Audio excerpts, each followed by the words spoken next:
আসসালামু আলাইকুম এভরিওয়ান। আজকে আমরা ঝাটকা মাছ দিয়ে দুন্দুল রান্না করব। তো প্রথমে আমরা মাছগুলোকে হলুদ মরিচ দিয়ে মাখিয়ে নিয়েছিলাম, এরপর এটাকে ভালো মতো ভেজে নেব। তো প্রথমে আমরা এক পাশ ভেজে নেব, তারপর আমরা আরেক পাশ ভেজে নেব। তো এক পাশ ভাজতে থাকুক, আপনারা দেখতে থাকুন।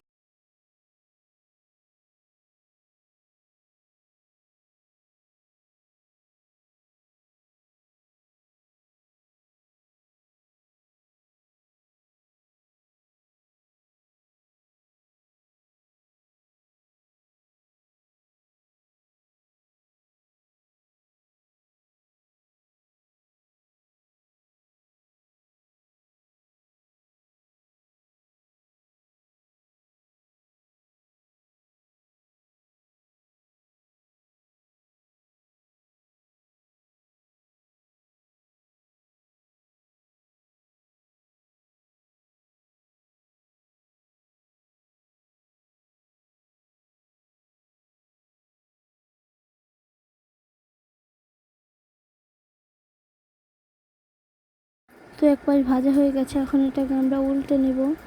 উল্টে আমরা আরেক পাশ ভালো মতো ভেজে তারপর নামিয়ে নেব।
তো মাছগুলো পুরোপুরি ভাজা হয়ে গেছে, এখন আমরা মাছগুলোকে নামিয়ে নেব।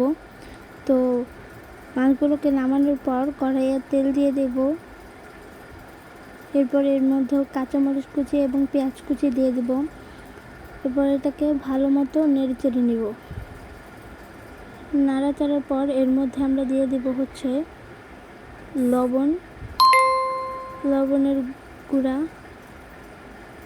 তো লবণের গুঁড়া দেওয়ার পর এর মধ্যে দিয়ে দেব হচ্ছে হলুদের গুঁড়া, এরপর দিয়ে দেব হচ্ছে মরিচের গুঁড়া।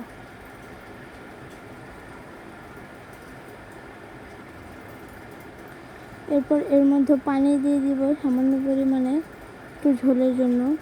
এরপর এর মধ্যে দুন্দুল দিয়ে দেব। দুন্দুলগুলোকে ভালো মতো মশলাগুলোর সাথে মিশিয়ে নিতে হবে, যেন তাড়াতাড়ি দুন্দুলগুলো সিদ্ধ হয়ে যায় এবং নরম হয়ে যায়। তারপর আমরা ঢাকনা দিয়ে ঢেকে দেব 2 মিনিটের মতো।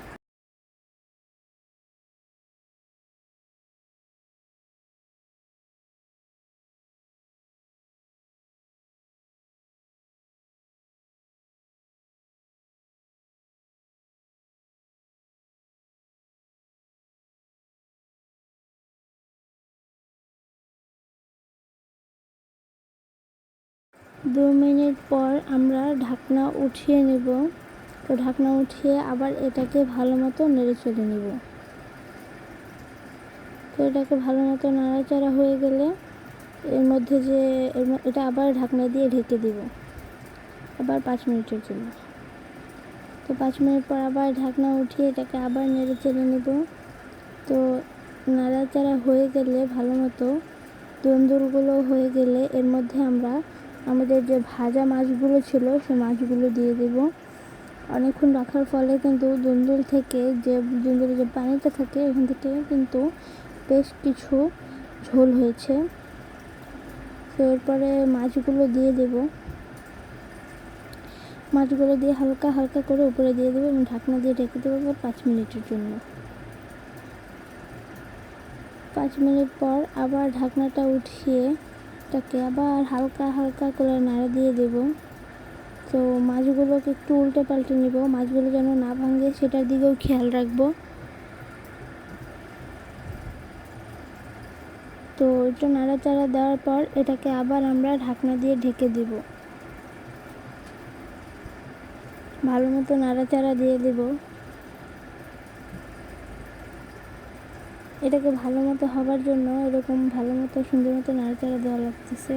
তো আমার ভিডিওটি যদি ভালো লাগলে একটি লাইক দিবেন, চ্যানেলটি সাবস্ক্রাইব করে দিবেন, আমার চ্যানেলের সাথে থাকবেন। আমার রেসিপিটি ভালো লাগলে একটি লাইক দিয়ে দিবেন। আল্লাহ হাফেজ।